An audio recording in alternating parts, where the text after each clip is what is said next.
Hello, people of the future. Today is Monday, June 29th, 2020, and boy, is there a lot going on right now. For starters, we are in the middle of an unprecedented global pandemic. According to a paper released by the NBER Working Paper Series, COVID-19 is a fast, lethal, and easily spread respiratory virus that is transmitted via droplet contact. This plush toy is a model of the COVID-19 virus, also known as the coronavirus, which has killed 100,000 Americans as of May 2020. The death toll is expected to rise. It is incredible to think that such a tiny molecule has done so much damage and changed history forever. The virus started in China and ripped through the rest of the world like a wildfire.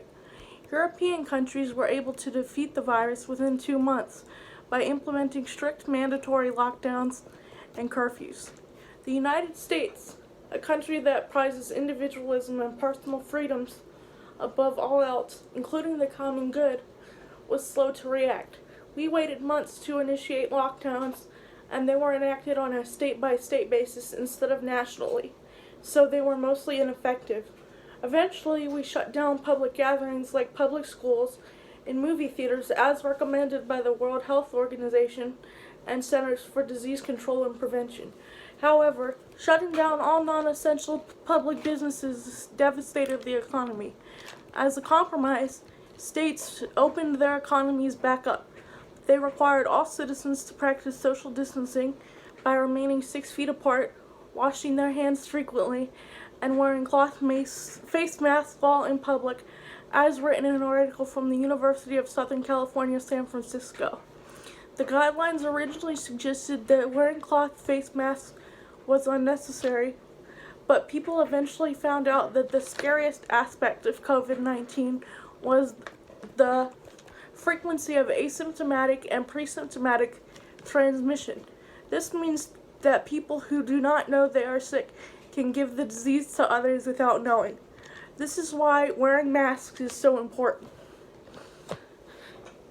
This is my favorite mask. It took me a while to find a mask that I could tolerate.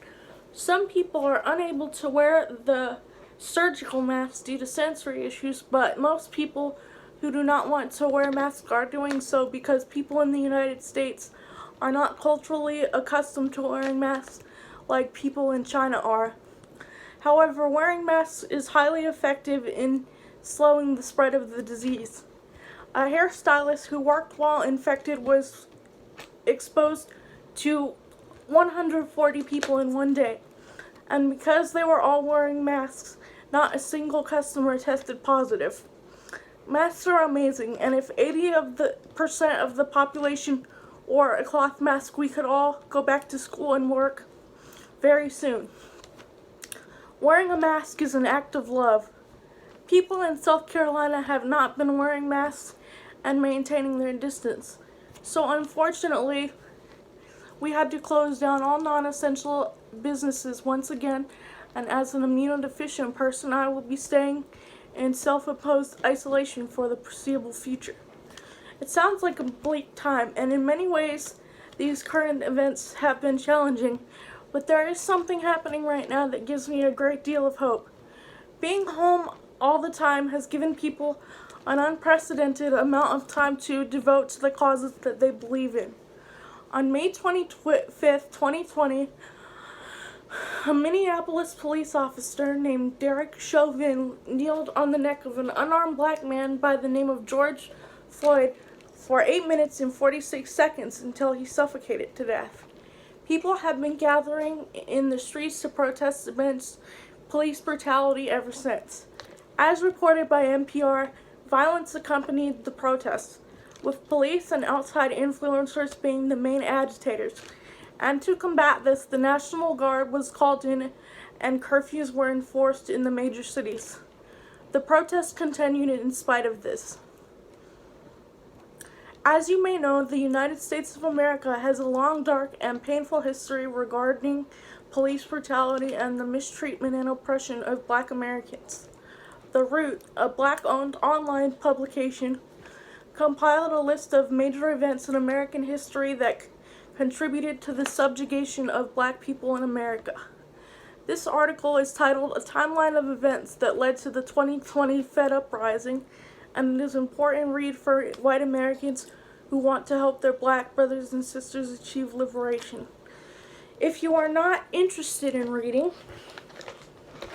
I am including this documentary on the life of Malcolm X in order to inspire you to take action against injustice wherever you see it, in whatever way you can.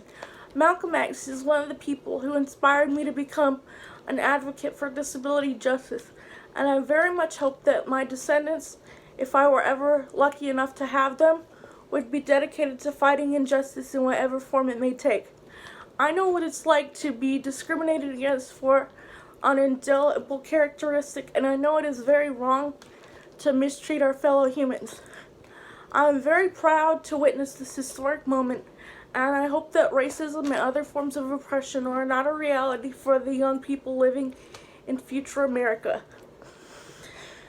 If that happens, then all of the current hardships will have been worth it. Have a great day.